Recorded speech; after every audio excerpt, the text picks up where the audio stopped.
Welcome to Should You Buy a Blank Blank? And this week I'm with Shahzad Sheikh as always, and we're going to be talking about cars that we think you should buy. We'll be talking about all the stuff that's kind of worthy, kind of cool, kind of exotic. But we want to start off with something really odd and that you probably haven't heard of.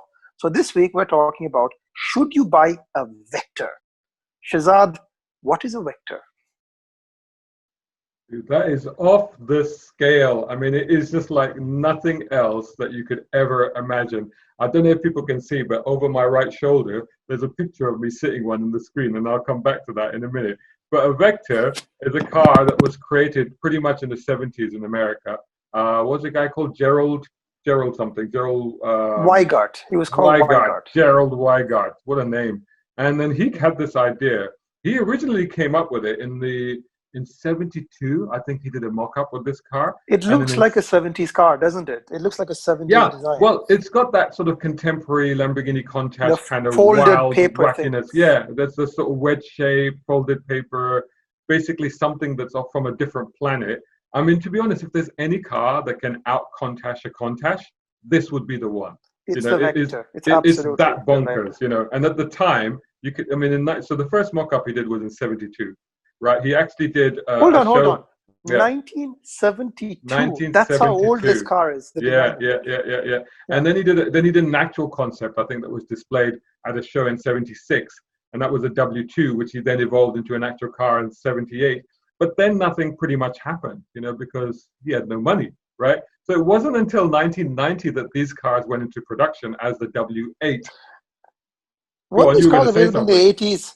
In the 80s, when I remember some of them being available as prototypes or whatever, he was always prototyping cars. Yeah, exactly. Yeah, so there were concepts and one-offs and things like that. But it wasn't until 1990 that an actual production run started with the W8. Well, how much is a production run? It's not a lot Yeah, of cars, exactly. is it? No, it's not really, no. But the reason we're talking about it is probably because that's the largest quantity of cars there are. So he spent 10 years figuring it out. He spent 10 years. And he only did hardly any cars. 19.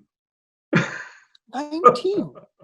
19 of them, 19 cars. So it's not should you buy a Vector, it's can you find a Vector? Can you? Yeah, I think we'll come to that because we can't change the title. We've already started. We've started. So, but I'll tell you what, because I've got to do a big shout out to the guys from Vector Files, and all you have to do is search for Vector Files on YouTube or Instagram, and I'll put links below in the description. We'll put links below in the description, so it's easy to find them. But thanks to them, you know, we can tell you pretty much where every one of those is. Almost. Okay, so they're like the registry. Almost. They're like the register of all the Vectors. Yeah, exactly. And lots of other useful information about these cars. So just again, so what is a Vector? It is an absolutely bonkers, wild supercar. It was very much inspired by, you know, aeronautical engineering. So it was all about, it needed to not only look like a supercar, but look like something that had landed, you know, on a runway. You know, potentially from looks like space. A fighter jet, fighter jet. Yeah, exactly. And that was the whole concept of the thing. And sitting inside it, you would get the same feeling because it actually had airplane parts in it. So the dashboard and everything, the display was all done. So you don't get a normal instrument panel. You get like a TV screen. Can you imagine in the 70s, he conceived of a TV screen. In 1990, so it wasn't a TV screen. Just to be clear, kids, it's not one of those fancy LCDs. This is like LEDs. No. This is like calculator displays. Yeah. This is like basic. There are no graphics. It can't do graphics. It just has pictures that light up. But you say that, but there was actually, because there were like 4 menus on this screen. And the first menu is your speedometer and your revs, and then the 2 are like checklists. So it's like an airplane. So you have to go through the checklist and make sure, you know, oil check, fuel check, temperature. You have to do the fighter jet thing. You have to do the fighter jet thing where like Top Gun. You probably do. Honestly, it should probably come with a clipboard with like a checklist, you know, check before you actually take off, right? And then the last screen of this is an actual graphic of the car, you know, and basically it's a door, you know, like nowadays it tells you on digital dashboards, you can see if your boot is open or your door is open. This was back then, that it had a graphic of the car and it would tell you if the door was open or the boot was open. It's incredible. So in the early 70s, early 80s, this is like crazy spaceship. But don't forget, the Corvette at the time also had these kind of liquid cathode diode screen things. They had all these gimmicks as well, light up, telling you service the car. You know, at that time, it was very popular. Yeah, I mean, at that time they were pushing. Everything was being pushed as much as they could. It was the All kinds. future. Everything It was was future, future, yeah, future. There was yeah. no retro. Not like today. It was all like, this is the future. In the future, we're all going to wear cool shades and go through like the landscapes from Tron. That was the Yeah, mood. And that exactly. I was the mean, car. that's what it was all about. So the thing with this car is that although that was what it was, the interior was all futuristic. It had 3 wiper blades, for goodness sakes. Like It an had FJ Cruiser. yeah, it had little slits. So like in the Lamborghini, you have those little windows that open. So this had little windows that open like They're this. called toll Split booth along. windows. Toll booth windows, and they were electrically Yeah. powered. How in heavens did he put electric powered windows, shutters on this? I mean, it's just the mind boggles. Well, you But he probably came have up with to this ask stuff. John DeLorean. He had the same thing on the DeLorean. Tiny little motors that moved it up and down. Exactly, yeah. That probably the same motor. Quite possibly, yeah. And more weirdness with this car was the fact that the gear lever was actually in the door sill. And a lot of the controls that you'd find in the middle, because I don't know. The gear lever was so it had a really wide door sill. So if anybody It's a can very make out, wide car, though. It's a huge, it's huge very wide wide. car. It's very wide. low, very wide. In fact, I'll give you the dimensions from an article that somebody wrote back in 1991. Was it the young Shahzad Sheikh?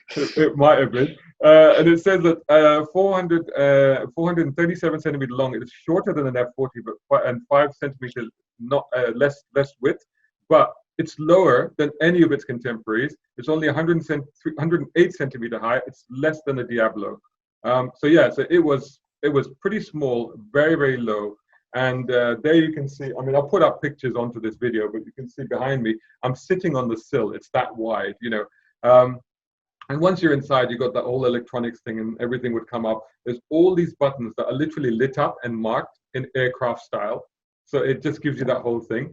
And the amazing thing about the car is that there's no central tunnel at all. So the footwell is one footwell. So you're very intimate in that thing. Oh. I'm starting to understand who Jerry was now a little bit. It's very intimate. He was a dreamer. So what was the engine? Is it some sort of let's come to that. And you would expect a V12 or a V16 like the Szeta, for people watching, that anybody remembers the Szeta. Very similar looking to a Szeta 16T. Yeah, it's what was it? What was the engine? An equally crazy thing. So in this thing, like you said, you're expecting something that runs on 30 cylinders and eats squirrels as fuel or something like that. No, it was a Corvette engine. It was a Corvette V8 motor. So basically, it was LS all the things. It was. But it was twin turboed. So it had, which was a lot at the time, 625 brake horsepower. And 650. 600 horsepower. Yeah, 625 horsepower and 650 pounds-foot of torque. And it was driving the rear wheels, and it was managing to do that through an Oldsmobile 3-speed transmission. Hang on. This was the gearbox from the Tornado. Yeah, probably. Which is a front-wheel drive car of the 60s. Yeah, it was the front wheel turned around. They turned it around. Yes, it was the old GM 3-speed Hydromatic. Yeah, obviously they had race modified it and stuff like that to handle the torque. Automatic, so it's not very sporty, is it? No. So it was just that. So it's like that's what it was, and they'd upgraded the brakes and stuff like that. 0 to 60, I think they claimed a more optimistic thing, but in fact. They claimed, yeah, but it was recorded at 4.2 by Road and Track magazine. In March of 1991, I think it was, and that sounds like a 200 mile per hour car. That sounds like a 200 mile per hour car. It was. They claimed a lot higher. They claimed about 240 miles per hour, but I don't think it reached so it's faster than an F1 McLaren. Yeah, I think 1985. I think they managed, or they estimated that they could realistically get to 218, which would have made it faster than. It was faster than F40. Yeah. So that would have been. But was it really, or was it all claimed? Yeah, well, this is the thing, and nobody will ever find out really, because who's going to drive one of these rare cars at that speed now? I also have to ask, were the tires of this car rated for 240 miles per hour in the 1980s? It's funny you say that, because in the next paragraph of this brilliantly written article by A mystery writer. A young yours truly. It does actually say, and it says it was Michelin XGT rubber, and it was certified for 200 miles per hour plus speeds. It had 255 45s. By who? How big are the tires? 255 45 ZR16s on the front, and 315/40 ZR16s on the back.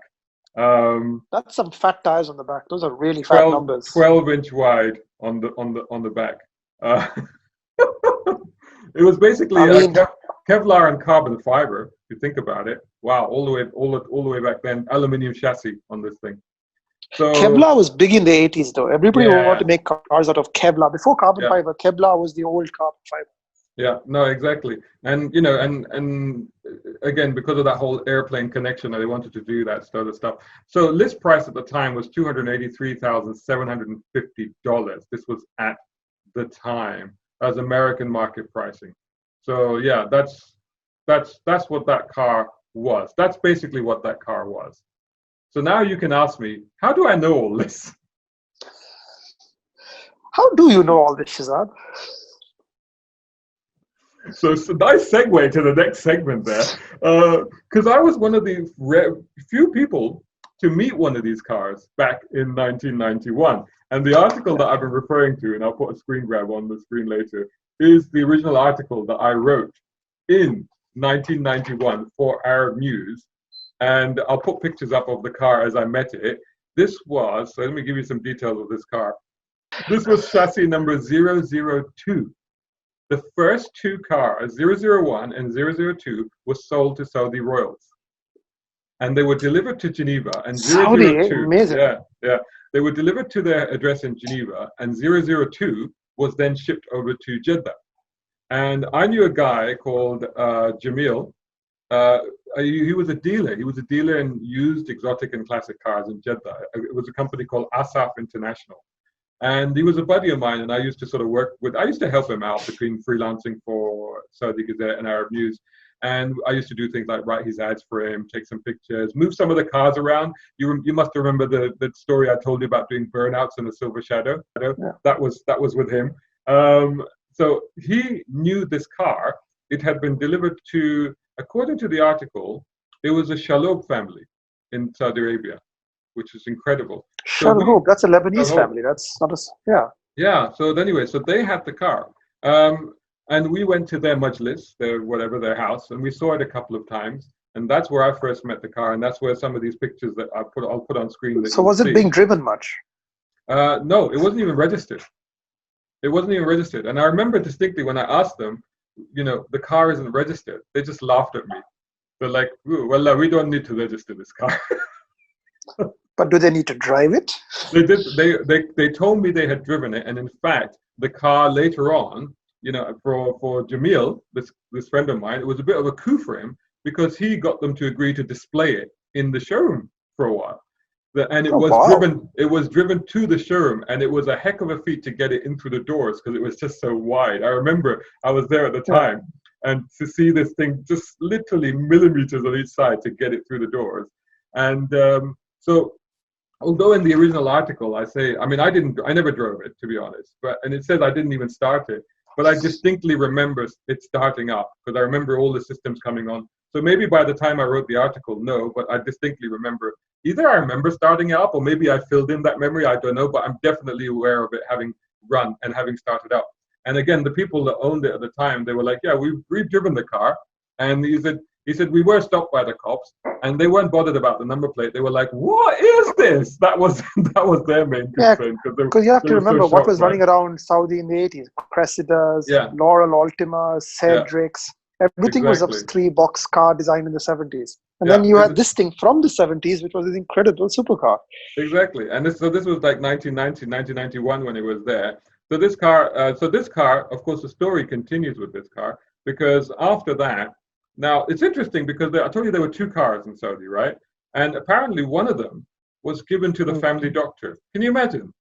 Because royals don't sell cars. They gave one to the family doctor. What would he do with it? Make house calls? Oh, maybe. He was the fastest doctor in town. I tell you that was. Doctor, I've got a head. Oh, you're here. Oh, my goodness. It's like, wow. How did that happen? Although he wouldn't, And then he because has of the to borrow whole money from you to fuel up the car on the way home. fuel on the way back. Yeah, but he wouldn't have made it that fast because of the whole startup routine of this car. So it would have taken him a while to go through the whole checklist. Yeah. But so that one then went back to America. I don't know if it's the same one as this. This 002 chassis was then sold in the UK in 2010 and now lives in Switzerland. So it's really, really weird. So we know the guys at Vectophiles, they know where all of these cars are.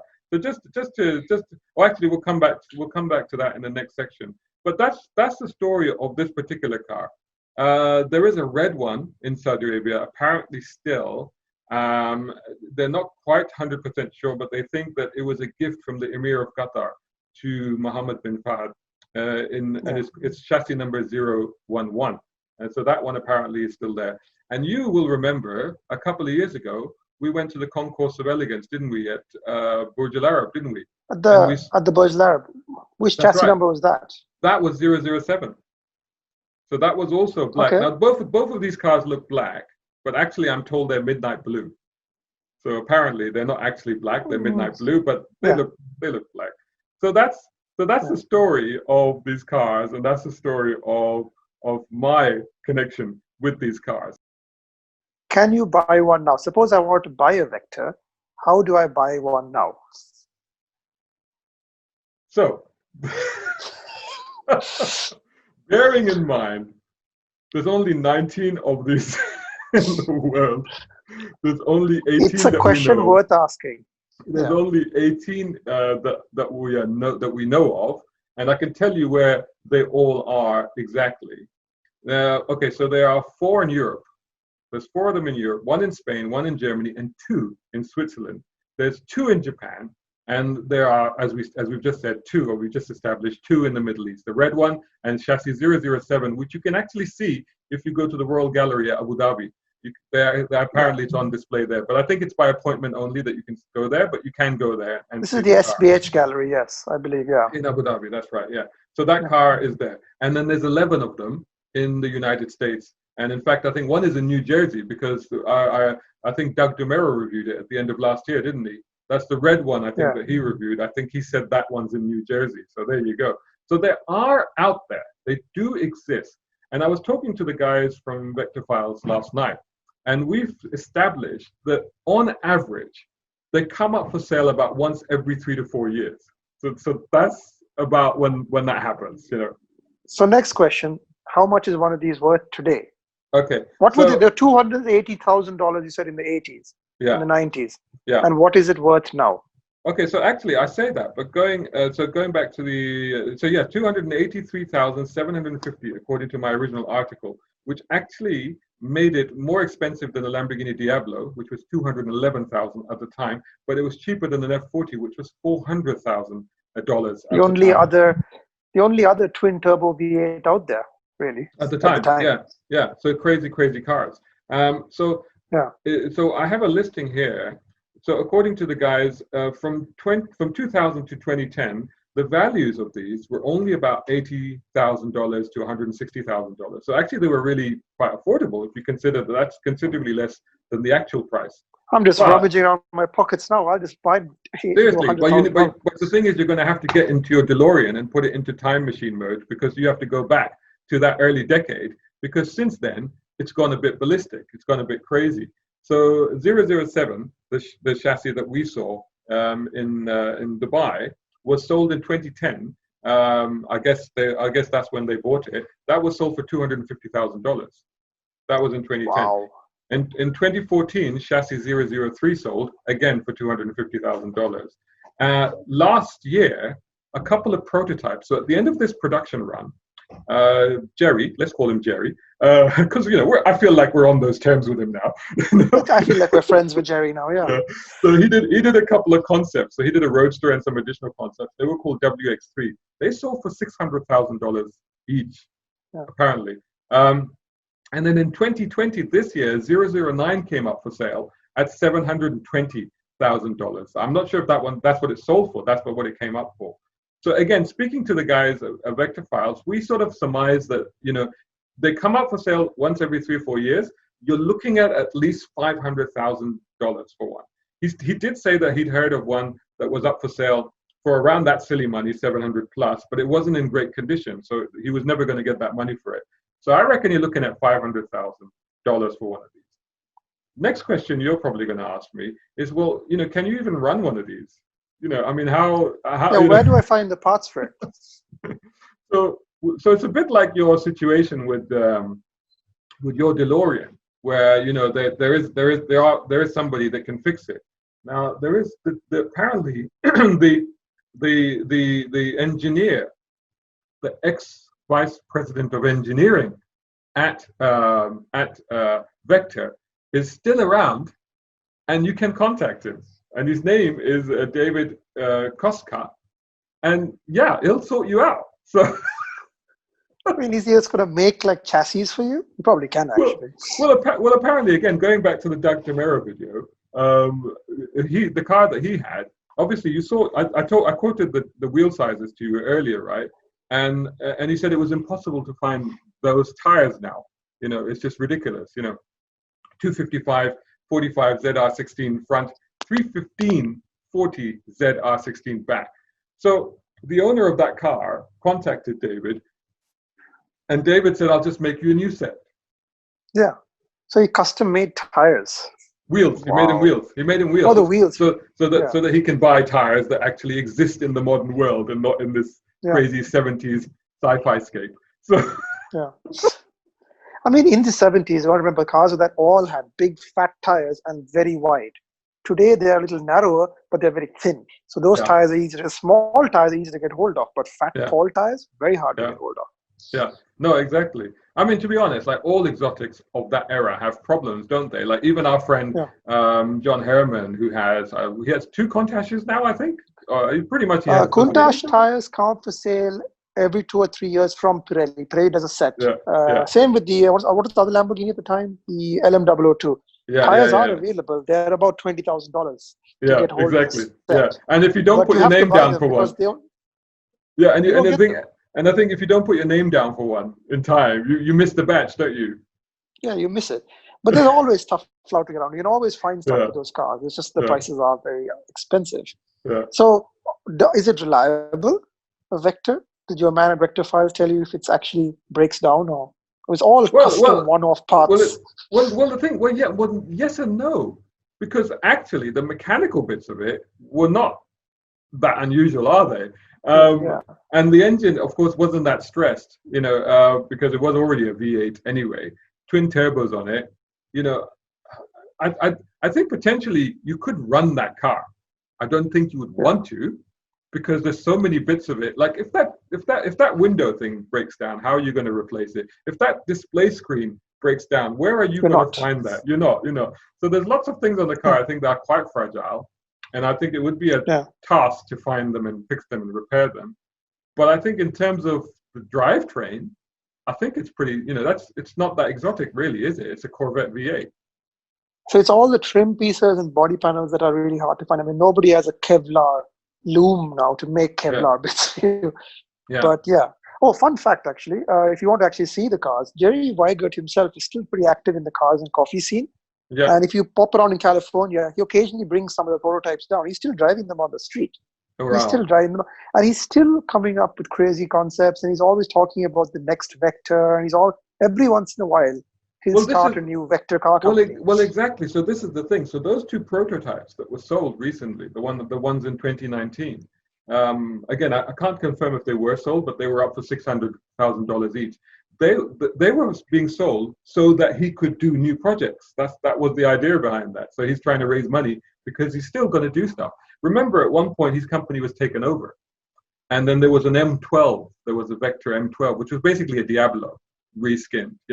And like a lot of people don't consider that to be a real Vector because that wasn't Jerry's car. What, all 19 fans of the Vector? Yeah.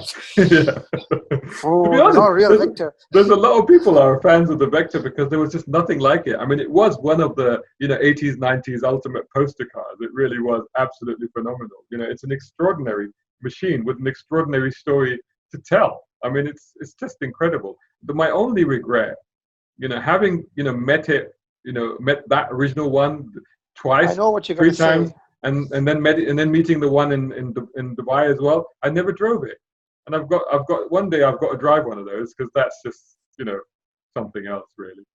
Which I guess you always said to me, don't meet your heroes though. You might be disappointed. True. I mean, it just could be a fast straight line sledgehammer. I don't, again, referring back to, we're giving a lot of shout outs to Doug Demera today, but referring back to the Doug Demera video, because he does get to drive it, honestly, it didn't seem that quick to me.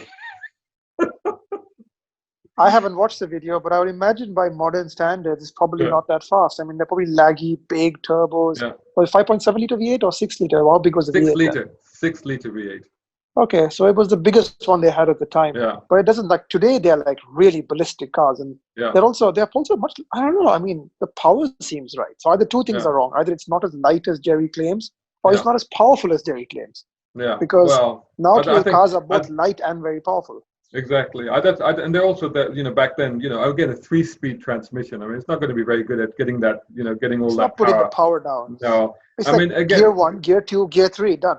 Exactly. I mean, trying to reference it to something that I have driven on separate occasions, the Countach, which I did drive back in 1990. At that time, the car was just phenomenal to me. It was the most incredible thing I'd ever driven. Then having driven it again in, the late 2000s in Dubai, it wasn't that quick. In fact, I think I remember we went to do the shoot and I had a Golf GTI with me at the time. And I was thinking the Golf GTI could run rings around this car, no problem at all, Yeah.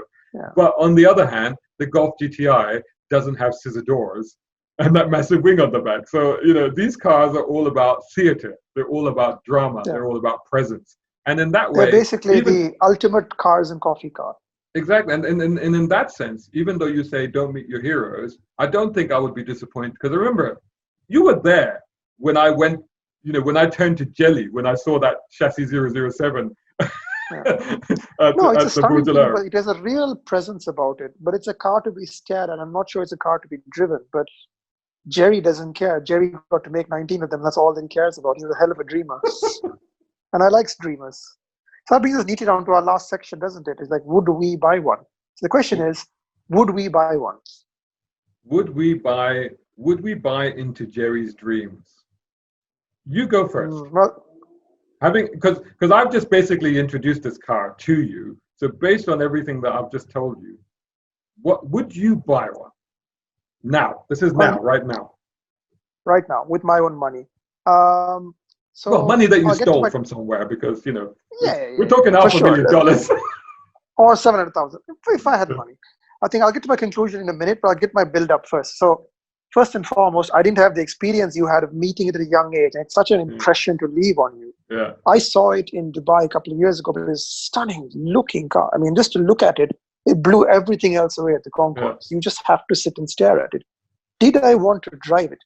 Not really. I just want to pull up a chair and sit and look at it. Yeah. And look at it some more. It's like a lot of cars of the 70s. The Countach was made to be a bedroom poster. Yeah. Now, I've driven a Countach, and I quite liked it, actually. Yeah. I don't think it was fast, but it really depends on which Countach you drive. Like, some of them are better than others. And the one that I drove was in really good nick. Wouldn't say that it was fast, but I would say that it was interesting. Like, the more you spend time with it, the more interesting it got.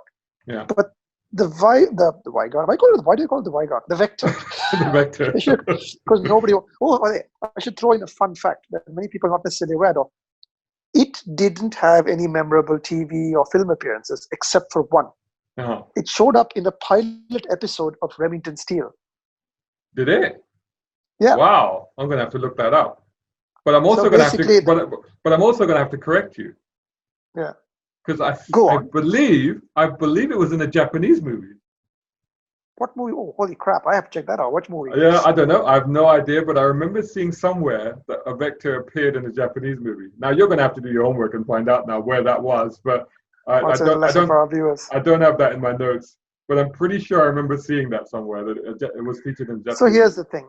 These kinds of supercars need to have, in my opinion, as a child of the 80s, need to have memorable TV or film appearances. It's very telling that on the Remington Steele episode, it was as a failed car company. A guy who was very much like Jerry Vigard sat in front of it and said, I put my whole life into this car and now nobody wants to buy it. He said that in the first episode of a TV show. That makes perfect sense. That's That incredible. does That's make very perfect sense. insightful for a TV show. He knew what was going to happen to that Yeah. car in real life. So yeah, that was the very first episode. And the whole thing was that people trying to steal the prototype, whatever, and nobody cares. Remington Steele went on to have many adventures with cool cars that weren't vectors. But these cars need to have a screen appearance. Like the Countach is immortalized in all the Cannonball Run movies and pretty much everything in the 80s. Everything in the 80s had the Countach in it. So, and not Miami Vice, weirdly. All the cars that I care about come from movies, whether it's Trams or DeLoreans or whatever. The Vector to me is more of a curiosity. Yeah. And so first of all, it needs to have some sort of thing. People look at it and go, what is it? But is that enough? For me, not necessarily. Secondly, it needs to be good to drive. And that's my big question mark. Yeah. I mean, I think it needs to have more than just screen. If it's not famous on TV or movies, it needs to be so good to drive, like your 911, that you don't care. And that's a big question mark. And everybody who's driven it does not come away saying they won't drive anything else ever again. They're so blown away. Yeah. So for me, that's 2 strikes. And for me, that's a no. That's a no, I'm afraid. Okay. So no from you. For me, it's very much But it's a sad no. It's a sad no. No. For me, it's very much a yes because of the flip of what you said. Because for me, like you said, I've got that history with the car. I've got that being blown away at a very young age by having been in the presence of this thing. Just from the drama, the sheer presence of the thing, I still want one. I haven't driven one. I still want to drive one. I would definitely have one. And I'm sure that actually it probably isn't that great to drive, but I don't really care because just look at it. Just look at the style. Wouldn't you be happier with a 5-pound painting of it on your wall? Yeah, that'd be nice too. But if I had the funds and one came up for sale, I think that would, if I was of that sort of league, yeah. So my verdict is get one. Definitely get one. Yeah. So now in the rules that I've literally just made up on this spot, I think we need to have 2 thumbs up to say if we'd buy it or not. I think without 2 thumbs up, we're going to have to be like pass. So it's a draw then, is it? It's a draw. Without 2 thumbs up, we can't buy the car. Or we don't think you should buy that. If it's 2 thumbs up, then you buy it. If it's 2 thumbs down, walk, run, get away from it. Okay, so everybody watching this, what he said, except he's wrong, so buy it. Can't change your mind. You can't just put 2 thumbs up on screen. It's a cool car, but there are lots of cars like that. I think off the time there were so many. Remember the Callaway Sledgehammer? Also a twin turbo Corvette, crazy bodywork, did 250 miles per hour. Mad modified Corvette. Equally interesting, actually proper engineered. Would I buy it? No, because it's just no. Again, not on TV, not on movies. Nobody will know what it is. I like the Vector, but I like the way that I saw it. I like that I saw it in a beautiful setting. One final pitch for me then. Rarity. There's only 18 that we know of where they are, right? They are bound to go up in value. That second decade increase in value is phenomenal. And they're only likely to go even higher if they can be looked after. So there you go. That's my final pitch, is that if you can buy it, because it'll probably be $1.5 million by, in 5 years' time. Fair enough. You're buying it for investment purposes. But then do we want investors on this show? Are we really talking to investors? Yeah, they sponsor the show, yeah. Yeah, go on. There you go, fine.